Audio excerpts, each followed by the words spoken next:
aquellas personas fueron tan cuidadosas, 2500 años antes de Cristo, es decir, 4500 años a la fecha, que dejaron también una tablilla de interpretación. Esta escritura era la escritura cuneiforme y tenía una base sumeria y una base hebraica. El asunto está en que esta gente, los arqueólogos, logran descifrar parte de esto. Y básicamente lo que eran cosas cotidianas. Había ahí algunos reportes de cultivos, de fechas, había datos sobre la obtención de ciertos recursos, un tratado de paz con alguien, un tratado comercial con alguien. Y hay dos tablillas que para el tema de esta noche resultan cruciales, la 210 y la 211. Estas tablillas básicamente eran una lista de ciudades que recorrían los comerciantes. Los comerciantes de aquella antigua ciudad, al norte de Siria, cerca de Alepo, hacían un recorrido, bajando por toda la región, hasta llegar al Mar Muerto. Pasaban un poco el Mar Muerto, la cuenca norte, cruzaban hacia el este y subían. Esta parte es interesantísima porque esto no era un documento mítico, no era un asunto de fe, no era un asunto religioso, era un informe administrativo, el de hace 2500 años. ¿Y saben qué aparece en la tablilla 210? Nombres de poblaciones, nombres de pequeñas ciudades medianas por donde pasaba toda esta gente, y entre todas esas cosas aparece Sodoma. Esa pura tablilla, ese único documento, menciona la existencia de Sodoma como parte de los pueblos que estaban asentados en la región, en la cuenca del río Jordán. Esta noticia causó mucho revuelo y numerosos investigadores intentaron revisarla, la revisaron por pares, la revisaron universidades, expertos, y todo el mundo coincidió en que ahí, en medio de estos extraños jeroglíficos, una serie de escritos, aparecía el nombre de una ciudad mítica de la Biblia, y haciendo un cálculo básico sobre las épocas bíblicas, los tiempos y la época en la que fueron hechas estas tablillas, había coincidencia. Esta gente no estaba inventando algo, estaba describiendo algo, estaban haciendo básicamente un censo de las ciudades por las que pasaban sus comerciantes. Pero no se menciona Gomorra, y eso es un punto que usted debe de tener en cuenta. Esta tablilla, como tal, resultaba clave para entender que la ciudad pudo haber existido. Así es que la primera pregunta quedaba parcialmente resuelta. ¿Pudieron haber existido las ciudades aquellas mencionadas en la Biblia? Sí. Pero únicamente las menciona, no dice qué les pasó, ni hace más alusión al asunto. Y entonces comienzan a surgir diferentes yacimientos en toda la región. Toda esta región, como ya le digo, estuvo ocupada por pueblos muy antiguos. Así es que cada vez que encontraban un yacimiento arqueológico, alguien decía, seguro esto es Sodoma. Cuando fue encontrado Tal el Hammam en los años 60, esto al norte del Mar Muerto, inmediatamente se pensó, esta es la ciudad indicada, pero estaba sola, faltaba su compadre, que era Gomorra, no estaba ahí. Pero además, cuando se fue analizando más la situación y se investigó un poco más, cayeron en cuenta de que no podía ser el yacimiento de Tel al-Hammam. Estaba demasiado al norte, desde el lugar donde estaba Abraham. De acuerdo con el relato bíblico, no habría alcanzado a ver la ciudad. Estaba muy lejos. Descartaba eso, pero además había 2 o 3 detalles más que no correspondían. Uno de ellos era el tiempo. Uno de los yacimientos que se encontraron en Tel al-Hammam resultaba demasiado reciente, por lo menos 500 años de diferencia. Y por si faltaba algo más, la ciudad como tal no parecía haber sido destruida de la manera en la que se describe el texto bíblico, aun cuando muchos investigadores aseguraron que sí, algunos de los estratos demostraban que posterior a una destrucción mayor siguió siendo ocupada. Se descartó aquello y hubo mucha desilusión porque aun cuando se mencionara en aquellas tablillas, el asunto era encontrar algo que pudiera parecerse. Y es curioso, Pero mientras la gente se enfocaba tremendamente en la región de Tel Al-Hammam, alguien encontró un yacimiento muy antiguo, en los años 60 también, en la parte intermedia del Mar Muerto. Entre la cuenca norte y la cuenca sur encontraron un yacimiento.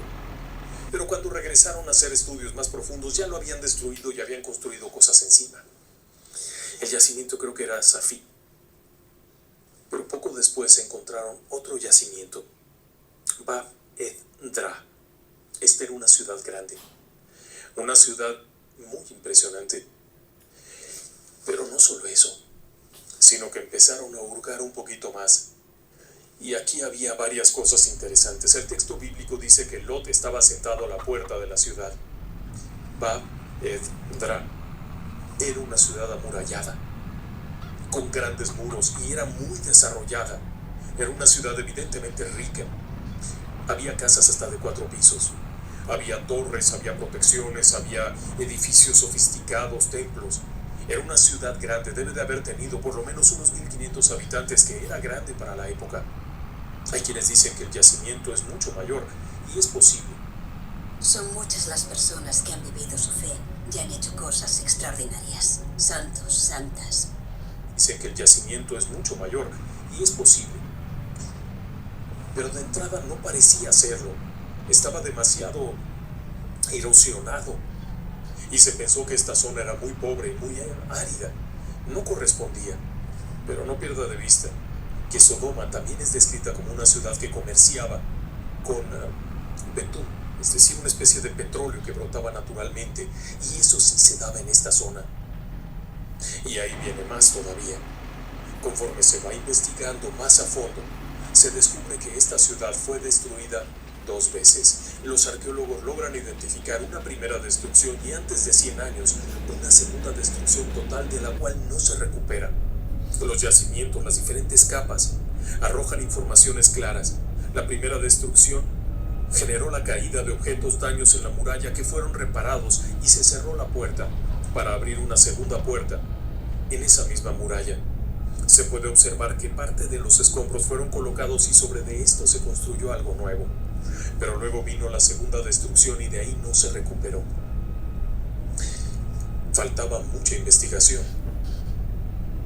Pero también encontraron otra cosa, el yacimiento de los cementerios. La gente de Bab ed-Dra tenía una práctica funeraria diferente. Construían pequeños edificios para almacenar los restos. Estos pequeños edificios eran habitaciones grandes con un techo a base de barro, adobes, maderas, muros de ladrillo de adobe. Era algo sofisticado. Conforme van investigando surge otra pregunta. ¿Cómo podemos saber si esto fue destruido por un acto divino o por una guerra? La respuesta estaba en el cementerio. El cementerio había sido destruido por igual. Pero ¿qué sentido tenía destruir un grupo de tumbas? Esto demostraba que no había sido un ataque normal, pero los daños estaban ahí. Y entonces aparece otro yacimiento, Numeira. Está a 13 kilómetros del primero, de Bab ed-Dra. Y Numeira sufrió la misma suerte, quizá no tan dramática, porque en Numeira no se encontraron restos, por ejemplo, de comida, restos de cosas sencillas, cotidianas, ligeras que se pudieran haber retirado, lo que evidenciaba que había sido abandonada, pero además había sido ocupada por poco tiempo. Numeira no existió más de 100 años. Los yacimientos que hay demuestran que fue brevemente ocupada y nunca más se ocupó. Eso explicaría por qué en la lista de las piedras allá de Ebla no aparece Gomorra y solo Sodoma, porque en el tiempo en el que fueron hechas esa pequeña ciudad no estaba ahí. Pero faltaba saber más, y la investigación continuó. Ahora, había que saber qué fue lo que destruyó estas ciudades, y los hallazgos fueron muy impresionantes. Los techos del cementerio revelaron información clave. Estos no habían sido destruidos de una forma normal. Habían colapsado, quemándose primero la parte exterior de los techos y después cayendo hacia adentro, y terminaron de quemar hacia adentro. Es decir, que algo cayó encima y los incineró. Y luego comenzaron a encontrar cosas como, por ejemplo, en algunos de los yacimientos se encontraron uvas que quedaron atrapadas bajo ceniza y escombro. en racimos completos, lo que evidenciaba que esta zona había sido próspera. ¿Se acuerda que Sodoma tenía tierras verdes y muy fructíferas? Pues ahí estaba. Obviamente, el hecho de que hubiesen dejado la comida significaba que la destrucción había sido súbita. También se encontraron restos que daban la idea de un calor increíble. Los tabiques de adobe que se habían colocado para formar estas construcciones estaban enrojecidos, quemados, como si hubieran sido sometidos a una especie de soplete. Y había vitrificación también en algunos de ellos. Se encontraron algunos restos humanos también, muy deteriorados.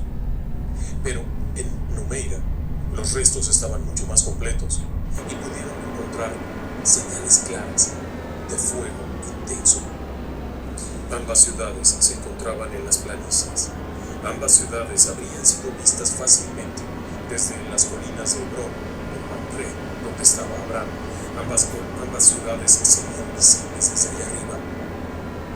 Embonaba muy bien. Y era posible que estas fueran las dos ciudades. Y después venía otro detalle muy loco. Años después se encontró una vieja iglesia en territorio jordano. Esta vieja iglesia del siglo VII. Tenía en el piso un mosaico precioso. El mosaico era un gran mapa, una especie de carta territorial, una cosa muy impresionante, en donde aparece el Mar Muerto y en una esquinita aparece la iglesia de Lot. La leyenda decía que en ese lugar había sido construida una ermita, en el lugar donde vivió Lot, después de salir de Sodoma y escapar hacia Zoar. Estando en Zoar le dio miedo que la ciudad fuera a ser destruida y se fue para allá arriba. Y estando allí, cuando muere le hacen una iglesita o algo que aparece en esa piedra. Esa carta, que es conocida como la carta de Madaba o el mapa de Madaba, revela que en el siglo VII ahí creían que había estado Zoar, pero hay otros textos que hablan de Zoar. Así es que todo embonaba perfectamente y eso es algo que sorprende. La destrucción había sido muy violenta, muy rápida. Las ciudades habían sido ubicadas en esta región desde donde se podían ver, estaban amuralladas, había habido una doble destrucción, estaba todo de acuerdo a aquel texto, lo cual resulta sumamente atemorizante, no me diga que no. Ahora venía otro punto importante. ¿Qué lo había destruido? Y esto es un punto clave. La primera opción que se pensó era un volcán. Sin embargo, los estudios geofísicos y geológicos de la región demuestran que las últimas erupciones volcánicas ocurrieron muchísimo tiempo antes de que pasara por ahí Abraham. Históricamente, esto fueron miles de años atrás. Aquí no hubo un volcán que dañara esto. Se habló de que el volcán Santorini o quizá el Vesubio, alguno de ellos habría ocasionado daños, pero las marcas y la forma de la destrucción no correspondían, por ejemplo, con lo que ocurrió en Pompeya. El daño sería diferente. Y algo más. Se pensó que quizá habría ocurrido algo similar a lo de Tunguska. ¿Se acuerda usted de Tunguska, donde cayeron todos los árboles? Aquella famosa explosión de algo que aparentemente no impactó. La explosión de Tunguska arrasó con 80 millones de árboles, pero no había un cráter. Es decir, que no llegó un asteroide y golpeó ahí, pero se cree que un asteroide ingresó a la atmósfera y explotó a un par de kilómetros de altura, provocando una devastación como nunca se había visto. La explosión de Tunguska era un claro ejemplo de una situación celeste que podría provocar una devastación total. Sin embargo, el hecho de que Zoar, que se encontraba inmersa en la misma región, no hubiese sido destruida, sino que hubiese sido respetada, nos daba una idea de que era una destrucción selectiva. Así que no fue algo brutal que cayó del cielo y simplemente arrasó con todo. Porque Zoar, que estaba ahí, era una de las 5 ciudades de la llanura del Mar Muerto, no fue destruida. Se pensó que quizá un terremoto habría provocado un desplazamiento. La zona del Mar Muerto, y específicamente la parte media, se encuentra en una falla geológica, y eso es sabido por todos. Pudo haber sido un sismo, que provocó un desplazamiento que a su vez hizo presión en el suelo, y esta presión provocó la salida de gases, azufre, petróleo, que ante la actividad humana o probablemente durante el sismo, cosas que hubieran caído, fuego que hubiera estado encendido, habría provocado un cataclismo. Sonaba bien, sonaba lógico, pero esto habría ocurrido a ras de suelo. El asfalto habría salido, se habría incendiado junto con los gases, habría provocado una conflagración tremenda en este sentido. Pero los daños en los campos en el cementerio de Bab Edra, al igual que los daños en las construcciones de Numeira, son de arriba hacia abajo, lo cual resultaba todavía más extraño. El asunto aquí se fue complicando y hasta el día de hoy no queda claro. No hay un registro claro que demuestre qué fue lo que destruyó estas ciudades. Pero al final de cuentas, cuando se revisa con precisión la historia bíblica, el relato bíblico y lo que está ahí, para muchos, Bab Edra y Numeira corresponden con Sodoma y Gomorra.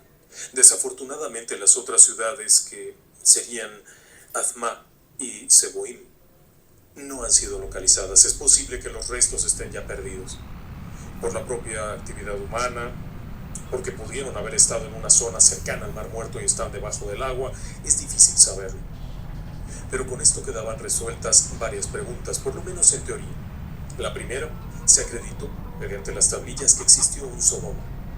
La segunda, que hay un yacimiento arqueológico que parece corroborar la historia bíblica y que se encuentra en una zona que podría ser vista desde Hebrón, donde teóricamente había un testigo viendo. La destrucción también corresponde con lo descrito, una lluvia de fuego, un castigo divino. Ahora faltaba saber a ciencia cierta qué fue. Y a falta de demostraciones más confiables, se ha especulado sobre muchas cosas. Zacaria Sitkin, el hombre aquel que tanto habló de Sumeria y de demás personajes, consideró que Sodoma y Gomorra fueron destruidos por los extraterrestres, básicamente. Es una teoría muy loca, una especie de rayo de la muerte. Habría acabado con todo. Otras hipótesis sostienen que efectivamente habría sido una destrucción divina. Pero algunos otros sostienen que pudo haber sido un golpe de plasma. Una cosa muy rara. O inclusive, los analistas de antiguas civilizaciones desarrolladas consideran que podría haber sido un arma. Un arma que fue descubierta o algo parecido, que provocó una destrucción total. Porque la descripción del humo que sale de las ciudades más parecía ser la de un hongo atómico que la de un fuego ordinario.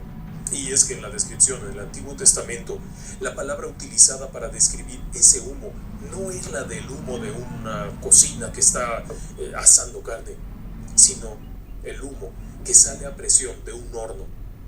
Nueva ayuda a inicio de 2025. Si debes dinero, ya pues. A presión de un horno, es decir, tubular, como si fuera una explosión atómica. Claro, para los creyentes aquello sería una demostración del poder divino. Pero el hecho es que están ahí. Para muchos, Bab Edra y Numeira serían los dos lugares donde estuvieron Sodoma y Gomorra. Zoar estaba muy cerca, un poco más alejada del Mar Muerto, pero muy cerca, y hay yacimientos arqueológicos que acreditan que ahí estuvo, y hay cartas antiguas que acreditan que ahí estuvo. Vamos, muchos datos arrojan esa información. Y claro, usted se preguntará, ¿y cuál fue el pecado de Sodoma? Durante años se consideró que el pecado grave que cometieron aquellas personas habría sido alguna forma de homosexualidad. Pero esto no era exactamente así. No pierda de vista que cuando aquellos hombres de Sodoma van a la casa de Lot a pedir que les entregue a aquellos varones, en realidad, Lot había cometido algo incorrecto, porque aquellas personas no eran conocidas, eran extranjeros, y los acababa de meter sin permiso a la ciudad. Una ciudad que había sido devastada por extranjeros poco tiempo atrás. Tanto así que Lot había sido cautivo de los extranjeros. Así es que realmente pudieron haber llegado a reclamarle eso a Lot. ¿Qué otra cosa pudo haber sido? Hay una leyenda hebrea muy antigua, la leyenda de la cama de Sodoma. La cama de Sodoma se refiere a una forma de tormento. Se decía que cuando un extranjero llegaba a Sodoma, se le hacía pasar a la ciudad y se le invitaba a tomar descanso en una cama. Pero si la cama le quedaba corta, entonces se le sujetaba y con una especie de polea se le jalaba hasta que quedaba del tamaño. El tipo, la persona que había llegado era la que era estirada, pero si le quedaba chica la cama, entonces lo mutilaban. Esta historia se repitió después en textos griegos posteriores. Déjeme decirle que la historia de la cama de Sodoma es muy antigua, precede incluso a la historia helénica. Así es que probablemente ese tipo de cosas eran prácticas regulares. La crueldad extrema, las prácticas sexuales anómalas probablemente no serían el tema central, pero sí la crueldad extrema. Probablemente también la avaricia, y probablemente también había sido alguna forma de explotación inmesurada de las demás personas, porque se les describe así. A lo largo de la Biblia hay varias referencias posteriores en donde se habla de otro tipo de faltas, pero en este lugar era el sitio de la crueldad, de la maldad, de la avaricia, de todos los pecados, por así decirlo, y por ello habría sido destruido. Pero una parte muy interesante también es que durante la destrucción hay una leyenda hebrea que habla del demonio Jalfás. Este lugar fue destruido porque había una presencia infernal, y durante la destrucción de aquellos poderosos ángeles que acabaron con las ciudades, también intervino Jalfás. La leyenda hebrea, muy antigua también, habla de este demonio, el demonio de la destrucción, el demonio del caos, por así decirlo, que no se quería perder la destrucción tan grande que iba a ocurrir, y estuvo presente. Así que aquello es una mezcla de cosas tremendas. Pero al final del día, las principales preguntas: ¿existió? Probablemente. ¿Dónde estaba? Probablemente en la parte media del Mar Muerto. ¿Cómo fue destruida? Aparentemente por algo que no se ha podido explicar, que cayó de arriba y que produjo fuego muy intenso. Y por último, ¿cuál era el pecado? No era uno, eran todos al mismo tiempo. Sodoma y Gomorra eran las ciudades del pecado, y casualmente las otras dos ciudades que estaban en el mismo lugar también fueron destruidas. La única que se salvó, y eso fue porque le hicieron el favor a Lot, fue Zoar, que siguió adelante mucho tiempo más. En fin, es un programa muy histórico, pero al mismo tiempo resulta un poco preocupante, porque si todo esto fuese cierto, quiere decir que por ahí hay alguna cosa que es capaz de destruir en segundos ciudades enteras. Y no se trataba de bombas atómicas. ¿Qué es? Buena pregunta. Muchas gracias, muy buenas noches, y que descansen en paz.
que le lleve a la Ciudad de México. Es un gigante complicado. Moverse en la Ciudad de México es una locura. Se puede tomar mucho tiempo y es arriesgado, sobre todo para una jovencita. Y ese es el caso del que le voy a hablar. Es el año 2007. Y una chica muy mona logra conseguir la entrada a la Universidad Nacional Autónoma de México. Un puesto muy codiciado. Solo que hay un problema. El lugar en donde le es asignada la clase, es decir, a donde tiene que trasladarse a tomar los cursos, está a hora y media de su casa. Y hacer esto todos los días en transporte público es complicado. Así que su mamá pide un favor.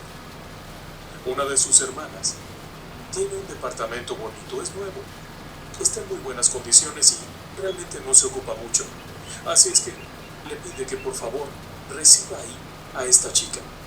La idea es: la chica se traslada a la escuela, estudia, cuando termina las clases va al departamento y ahí espera a que llegue su papá, puesto que su papá trabaja en la zona y cuando salga de trabajar pasará por ella e irán a casa. Es un trato muy simple. El departamento es relativamente nuevo, fue comprado en el año 99, es decir, unos 7 años atrás, y eran nuevos.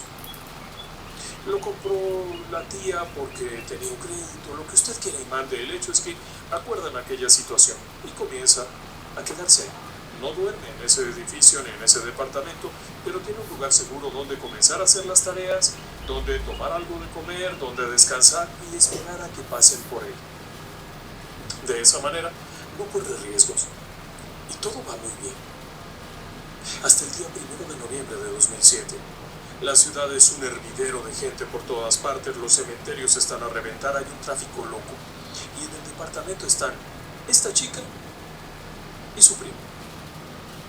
Están tranquilas, platicando, haciendo sus cosas. En el departamento, la dueña, es decir, la tía, ha puesto una ofrenda. Es muy de ella, muy de corazón, de poner una ofrenda para sus difuntos, para las personas queridas, y lo ponen ahí. Así que las chicas llegan, están ahí platicando, no sé cuánto, se llevan bien, se entienden bien, se quieren mucho, y se sientan a ver la televisión. El televisor está ahí, y la ofrenda está acá. Solamente hay que girar un instante la cara y se ve la ofrenda, con sus veladoras encendidas, con sus adornos de cempasúchil, con las cositas que ha puesto la tía. Muy bien, están las dos chicas riéndose y viendo la tele, cuando algo sorprendente ocurre, repentinamente. Como veo que está perdiendo fuerza, pues a decir que no lo tiene. Espero que la gente del canal haya golpeado esta operación. Desde el lado derecho aparece la figura de una niña. Una niña pequeña, 6, 7 años, cabellito negro, bajita, vestidito blanco, calcetas hasta arriba. Pueden verla claramente porque aparece y cruza frente a ellas tranquilamente, pero pueden a través de ella mirar la televisión. Eso no es normal. Pueden observar a esta criatura, se ven los detalles, la carita blanquita, bonita, como cruza frente al televisor y a través de ella se puede ver todo. Y sigue caminando y de pronto salta y se mete en la ofrenda y desaparece. Las dos chicas horrorizadas se olvidan de todo, dejan a aquello, salen corriendo y afuera esperan a que pase el papá. No saben quién es, nunca lo supieron.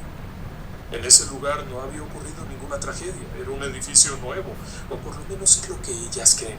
No olvide usted que esta zona, durante 1985 fue golpeada por un terremoto terrible y en muchos lugares donde colapsaron edificios, donde hubo personas muertas, se volvieron a levantar edificios nuevos. Tan es así que ese día pudieron ver un fantasma, pero no sería la única ocasión, porque años después volverían a ver algo que no podían explicar cuando un niño pequeño en una de las habitaciones está jugando con sus cositas, la mamá lo llama, el niño viene, hablan de algo, le pide algo, no sé qué, y regresa corriendo. Cuando la mamá le vuelve a llamar, el niño viene corriendo con sus crayolas diciéndole que está jugando muy contento con unos niños. Ella le dice: no hay ningún otro niño, y él insiste: sí, hay niños en el cuarto, ven a verlos si quieres. Pero ella se espanta porque no hay ningún niño. En ese lugar solo está su niño, que es pequeño, no tiene más de 5 años, y está feliz porque tiene amiguitos con los que jugar. Cuando mamá se acerca, ahí no hay nadie. salvo una sensación extraña como de frío. Y es cuando cae en cuenta. Era 2 de noviembre. Bienvenidas, bienvenidos. Esta noche en Relatos del Lado Oscuro vamos a platicar historias de Día de Muertos. Hay muchas cosas que ver aquí. Hay muchos fenómenos que ocurren, hay situaciones extrañas, hay gente que escucha cosas, hay gente que la ve, hay gente que descubre alguna extraña visita y hay muchos relatos interesantes porque además esta noche nos acompañan 3 amigos nuestros, 3 grandes canales que nos han honrado con su presencia. Esta noche con nosotros estará Hablemos de lo que no existe. Estará Paco Arias de Podcast Extra Normal. Y también estará nuestro amigo Glenn, del canal Glenn, Sector del Terror, así como otros relatos de muchas personas. Le invito a que se quede. Tenga listo su café. Promete para hacer un programa bastante largo. Comenzamos. Relatos del Lado Oscuro. Historias que otras mentes prefieren ignorar. Bien. El primer relato nos lo ha compartido Lolita. Y ahora déjeme que le comparta un relato de Carla. Esta historia se ubica en una escuela. Es una escuela donde van niños pequeños, es un preescolar y está en una zona rural del centro de México, en la zona del Estado de México. En esta escuela durante muchos años, cada 2 de noviembre, se pone una ofrenda. Es común en muchas escuelas, en algunas de ellas se ponen figuras de papel, se hace que los niños hagan dibujitos, es una tarea escolar, algo para, de alguna forma, integrar una tradición a los alumnos, que no se pierdan. No significa que realmente crean que van a venir muertos, de hecho muchas veces lo único que se pone es una calaverita, figuritas de azúcar, alguna cosa linda para que los chiquitos se diviertan haciendo eso. Pero en esa escuela, específicamente en esa escuela, durante muchos años, además de las tradicionales calaveritas, los papelitos que los niños cortan con sus tijeritas romas y todo esto, también se puso algo más, se puso una foto de un niño real. Y es extraño. Pero es que hay una historia tremenda atrás, es el año 98 o 97. Se están preparando para la celebración de muertos de aquel año. Han apartado varias cosas. Y como la ofrenda se pone en un salón, han sacado las bancas y las colocaron por fuera apiladas. La idea es poner la ofrenda como siempre. Solo que hay problemas porque hay gatos en el lugar. Bueno, es un problema y no, porque también hay ratones y la llegada de los gatos es bienvenida. Pero esta vez, una de las gatas parió. Nacieron gatitos. Y nacieron por ahí arriba en alguna parte. El hecho es que algunos niños que están en la parte de arriba han visto por la ventana el lugar donde la gata puso ahí una especie de nido y ahí parió sus gatitos. Es la fascinación de todos.